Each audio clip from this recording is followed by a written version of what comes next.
Hello, bienvenue sur la chaîne Your Happy Success Story, la chaîne qui traite de l'entrepreneuriat. Comment être plus efficace, avoir une vision globale et alignée, ne plus repousser ses priorités perso, faire face à la pression de la clientèle et bien plus encore. N'oublie pas de t'abonner si tu ne veux rien rater. Bonne écoute!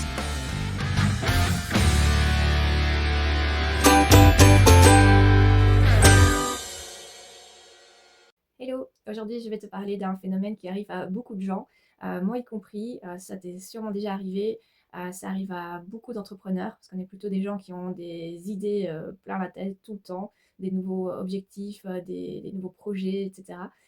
C'est justement le fait d'avoir plusieurs projets en même temps. On dit toujours attention, faut pas avoir trop de projets en même temps, c'est s'éparpiller, c'est être, on va dire, dispersé et pas donner tout son potentiel dans un projet. Oui, après, ça dépend un petit peu de la façon dont on le fait. Si tu arrives à te discipliner un petit peu et à canaliser, bah, pour moi, il n'y a pas de souci. Alors, moi, j'ai toujours plusieurs projets en même temps, de toute façon, que ça soit des projets pro, des projets personnels.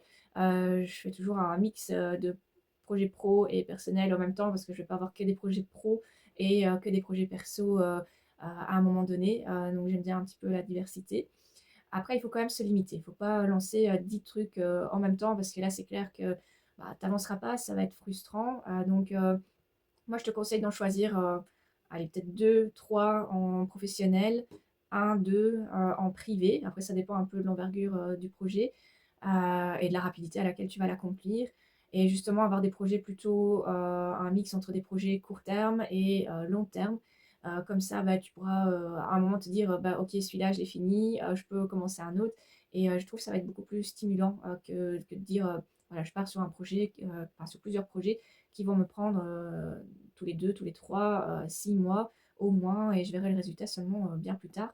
Donc, choisis un petit peu un mix entre ces projets-là, et alors bah, ça va bien se passer. Après, donc, comment faire? Donc, pour moi, déjà, il faut aller jusqu'au bout des projets. Donc, j'avais déjà parlé dans un autre podcast de bien vraiment séparer ton projet en étapes, en vraiment tous les points que tu dois faire, toutes les démarches que tu dois faire pour mettre en place un projet. Voilà, vraiment, toutes les actions que tu dois prendre, tu les mets sur papier ou dans ton outil d'organisation. Moi, par exemple, c'est Trello. Donc, ça va déjà t'aider à avoir vraiment une idée au niveau de l'ampleur et voir ce que tu peux faire en même temps ou pas. Voir aussi si, voyant l'ampleur du projet, voir si tu veux vraiment en lancer plusieurs à la fois, ou alors tu veux vraiment vite avancer dans un, plutôt que de, on va dire, t'éparpiller, j'ai pas d'autres mots, sur deux, trois. Donc ça, c'est vraiment à toi de voir. Si tu en fais un, ben, c'est sûr, tu avanceras sur celui-là et ça ira beaucoup plus vite. Si tu en fais plusieurs à la fois, bah, tu avanceras moins vite dans, on va dire, les trois.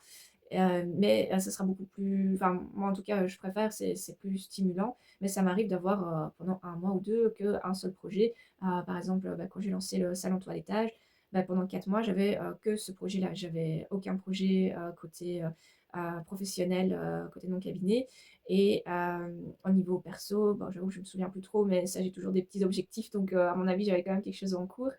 Bah, voilà, pour te dire que là, je voulais aller très vite, donc je me suis concentrée sur un. Et maintenant, voilà, j'en ai 3, peut-être même 4 en cours actuellement sur lesquels bah, j'avance, je vois ce que je peux déléguer également et aller plus vite. Alors, comment s'organiser? Donc, une fois que tu as défini un peu les projets sur lesquels tu veux avancer, que tu as décortiqué en petites étapes, alors je t'invite à voir bah, au niveau de ta semaine les blocs de temps. Donc, ça, j'en ai déjà parlé aussi de comment les mettre dans ta semaine. Donc, regarde au niveau de tes blocs de temps comment, enfin, quels sont les moments où tu peux bosser sur tes projets. Donc, si par exemple tu as 3 blocs de temps de 2 heures dans ta semaine, donc ça te fait 6 heures de boulot, bah, tu en prends un de 2 heures pour chaque projet, par exemple. Et alors tu tournes comme ça chaque semaine. Après, bon, tu ne dois pas non plus être hyper strict avec toi. Si maintenant tu as une grosse inspiration pendant une semaine à avancer sur un projet, ben, tu avances sur un, t'en laisses un peu de côté et puis tu rebosses sur un autre. Faut pas non plus te priver. Parce que bon, si tu es dans l'énergie de développement de ce projet-là, bah, ça pourrait être même néfaste de s'arrêter juste parce que ton emploi de temps l'a décidé. Donc voilà, fais un petit peu au feeling aussi, mais essaye de te donner vraiment un cadre au niveau des heures que tu vas travailler dessus. Donc, une fois que tu as vu le nombre d'heures que tu pouvais consacrer par semaine à ton projet, bah, si tu aimes bien te donner des deadlines, donne-toi une deadline réaliste. Donc, si tu as estimé que ton projet allait te prendre, je ne sais pas, 60 heures et que tu peux y bosser seulement 2 heures par semaine, ben, il faudra un petit peu étaler. Donc, voilà. Après, il faut que tu vois un petit peu au niveau des autres projets, comment tu veux faire, etc. Donc, ça c'est vraiment à toi de gérer. Donc, n'hésite pas à vraiment bien décomposer tes objectifs pour pouvoir aller piocher dans les tâches que tu dois faire bah, au moment où tu vas bosser dessus. Donc, par exemple, il y a ton bloc de temps qui va commencer, j'invente à 13 heures. Bah, soit déjà la veille, tu as défini les tâches que tu voulais effectuer pendant ce bloc de temps, ou alors tu vas dans ta liste de ton projet, par exemple, dans lequel bah, tu as mis toutes les tâches qu'il faut faire pour y arriver, et tu vas directement piocher dedans le jour même. Alors le petit piège avec ça, c'est que tu peux passer parfois 10 minutes, un quart d'heure à te décider, tiens, je vais faire ça. Ah ben non, pas aujourd'hui. Ah, je vais faire ça. Et tu risques un peu de procrastiner, finalement, perdre du temps. Donc le mieux, c'est, si tu as 5 minutes la veille, de te dire, voilà, je fais au moins ces 3 ou 4 tâches pendant ces 2 heures. Et ainsi, hop, tu t'y mets et il n'y a pas de procrastination, il n'y a pas d'interrogation, tu commences, c'est tout. Donc voilà, la petite astuce pour pas t'épuiser déjà dans les choix avant de commencer, tu y vas et tu sais ce que tu as à faire. Alors au niveau des tâches, donc une fois que tu as fait la liste de toutes les étapes et de tâches aussi dans lesquelles tu vas aller piocher, bah, regarde lesquelles tu peux éventuellement automatiser ou déléguer. Ça va déjà te faire gagner du temps.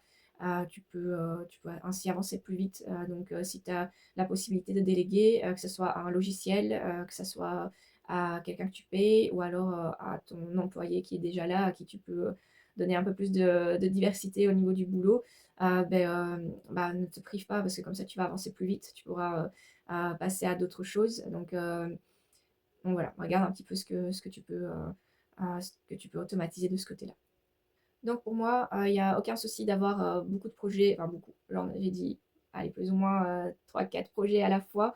Et encore, pour certains projets, ça peut être quand même assez conséquent. Donc c'est vraiment à toi de voir.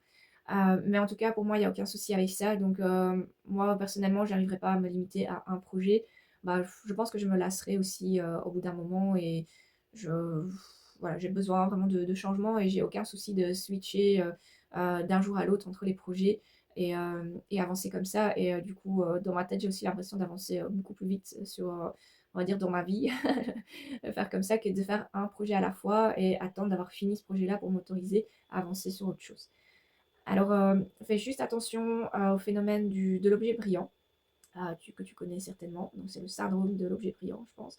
C'est le fait de commencer quelque chose, de te dire, ah, j'ai vu autre chose, ça a l'air mieux, plus facile, plus rapide, hop, je vais faire ça. Et puis, bah, tu commences. Donc, par exemple, je vais prendre l'exemple d'un logiciel. Donc, tu utilises un logiciel, bon, tu n'es pas non plus hyper content. Tu entends qu'il y a un autre logiciel qui peut faire mieux. Donc, en soi, c'est très bien. Mais tu passes à ce logiciel-là, tu vas apprendre à l'utiliser, donc ça va te prendre du temps. Tu devras peut-être regarder des tutos, tu devras peut-être faire des essais, de chipoter, voir un peu comment ça marche, voir si c'est compatible aussi avec ton matériel informatique, etc. Donc ça va te prendre du temps. Donc tu vas te mettre à utiliser ce logiciel-là. Donc le fait de changer de logiciel, ça peut être aussi un projet ou un objectif à faire par exemple en un trimestre ou des choses comme ça. Donc c'est pour ça que je le prends en exemple. Si maintenant tu dis bah ok ce logiciel-là, bah oui c'est mieux pour ça et ça, mais voilà c'est pas encore tout à fait ce que je cherche. Hop tu vas entendre parler d'un autre et bah tu vois si tu vas vouloir l'essayer. Voilà, à un moment ça va vraiment te faire perdre du temps. Le fait d'essayer plein de choses, après c'est toujours mieux de changer s'il y a vraiment quelque chose qui ne va pas, mais dis-toi que c'est toujours une perte de temps d'essayer on va dire de changer tes habitudes. Il y a toujours un moment d'adaptation. Donc, j'ai pris cet exemple-là, mais on peut aussi l'appliquer pour d'autres projets. Donc, par exemple, tu veux lancer une newsletter. Pareil, tu vas te renseigner sur plein de choses sur une newsletter. Tu vas commencer à faire un graphisme, etc. Puis tu vas en envoyer deux, trois. Tu vas dire, bon, j'ai pas trop de retours. Et puis, ah, j'ai entendu, ouais, peut-être pas faire des newsletters, mais peut-être voilà, se mettre sur encore un autre réseau social. Donc, hop, tu vas faire des recherches pour ça. Tu vas te lancer dessus. Ben, va peut-être un peu plus au bout des choses, perfectionne ce que tu as déjà, au lieu de passer vraiment de l'un à l'autre. Donc si par exemple un de tes projets c'était de lancer une newsletter, bah, fais en sorte d'arriver au bout du projet. Donc pour moi par exemple arriver au bout d'un projet de newsletter, c'est de vraiment développer tout le process d'envoi, voilà, même automatique, donc programmer des newsletters.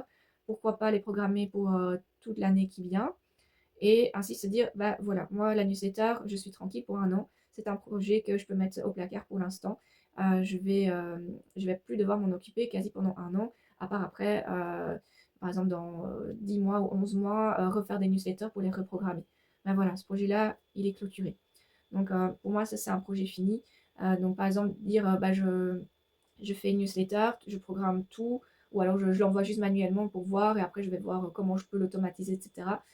Bah, voilà, c'est laisser un peu le projet en cours, devoir y revenir, devoir se replonger dedans. Donc c'est beaucoup plus facile d'avancer à chaud. Euh, donc pour moi, il faut toujours essayer d'aller jusqu'au bout du projet. Alors aller au bout d'un projet, ça peut être aussi le fait de développer quelque chose ou de dire, voilà, je veux que ça soit comme ça, comme ça, comme ça. Donc je reprends l'exemple de la newsletter.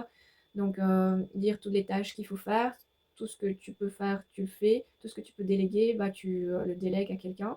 Et, euh, et alors, on va dire, la réunion de délégation avec cette personne va conclure ton projet. Parce qu'après, ça sera plutôt de l'opérationnel et, ouais, j'ai pas d'autres mots, de la surveillance ou voilà, le fait de superviser, voilà, de superviser le travail de la personne. Mais toi, après, tu peux passer à autre chose. Alors de mon côté, donc tous mes objectifs sont classés, comme je le disais dans un autre podcast, donc en trimestres.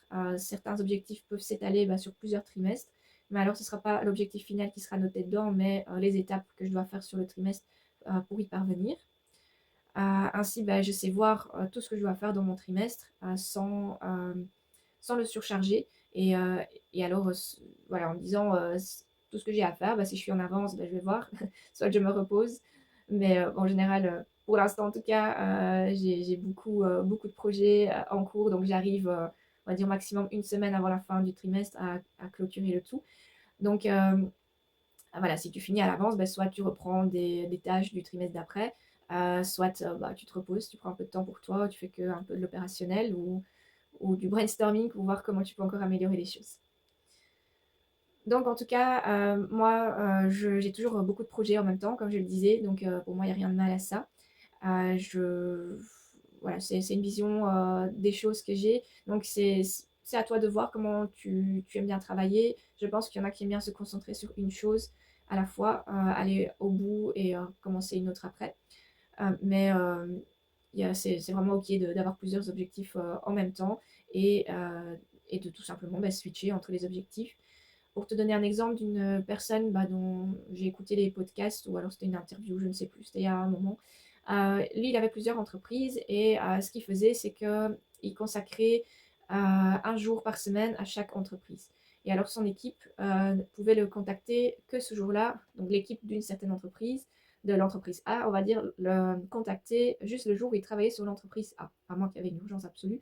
Mais comme ça, il ne s'éparpillait pas non plus, il restait disponible et il se concentrait plutôt régulièrement donc à chaque entreprise sans commencer à mélanger le tout, à vouloir être partout. Et bon, à un moment, le cerveau ne suit pas non plus. Donc il faut un petit peu catégoriser. Donc, son idée, je trouvais que c'était pas mal. Donc, l'idée des blocs de temps que tu mets dans ton planning, c'est un petit peu la même chose. Donc, voilà, si ça peut t'inspirer éventuellement.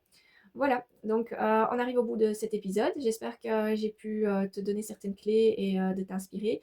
Donc n'hésite pas à me laisser un commentaire, de m'écrire également, ça me fait très plaisir de te lire. Et tu peux aussi me donner une note dans l'application que tu écoutes. Merci beaucoup, à bientôt.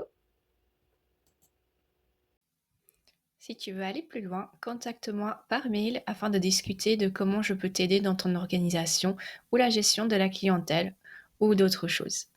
Je t'aide également à établir un schéma de la semaine idéale pour respecter tes priorités pro et perso.